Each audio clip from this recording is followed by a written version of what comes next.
നമുക്കെല്ലാം അറിയാവുന്നത് പോലെ ആറ്റുകാൽ പൊങ്കാലയാണ് ഏതാനും ദിവസങ്ങൾക്കകം വരുന്നത്.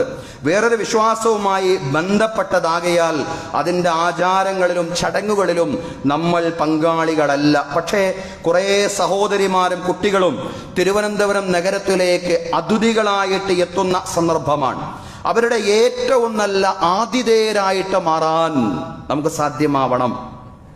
റമദാനിലാണ് ഈ വർഷം യാദൃശ്ചികമായിട്ട്, കഴിഞ്ഞ വർഷവും അങ്ങനെയായിരുന്നു ഈ പൊങ്കാല ഉണ്ടാവുന്നത്. ഏതായാലും റമദാനിൻ്റെതായ ഏറ്റവും നല്ല സന്തോഷത്തിൻ്റെ, സാഹോദര്യത്തിൻ്റെ, സ്നേഹത്തിൻ്റെ അനുഭവങ്ങൾ അവർക്ക് സമ്മാനിക്കുവാൻ, നമ്മുടെ സഹോദരിമാർക്കും അതുപോലെ തന്നെ അവരുടെ കുട്ടികൾക്കും സമ്മാനിക്കുവാൻ നമുക്ക് സാധ്യമാവണം. കുടിവെള്ളവും റമദാൻ വിഭവങ്ങളുമെല്ലാം അവർക്ക് നാം സമ്മാനിക്കണം. അവർക്ക് വിശ്രമിക്കാൻ സൗകര്യം ചെയ്തു കൊടുക്കണം. നമ്മുടെ മസ്ജിദുകളും വീടുകളുമെല്ലാം അവരുടെ മുമ്പിൽ പൂർണ്ണമായും തുറക്കപ്പെടുന്ന ഒരു സാഹചര്യം തീർച്ചയായും ഉണ്ടാവേണ്ടതുണ്ട്. സ്നേഹവും സാഹോദര്യവും.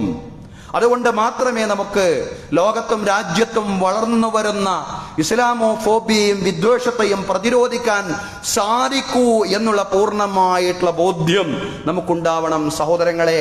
അതിനുള്ള ആ ഒരു നമ്മുടെ സ്നേഹത്തിൻ്റെ, സാഹോദര്യത്തിൻ്റെ നല്ല നല്ല ആവിഷ്കാരത്തിലുള്ള സന്ദർഭമാണ് ഇതുപോലുള്ള സന്ദർഭങ്ങൾ എന്ന് പറയുന്നത്.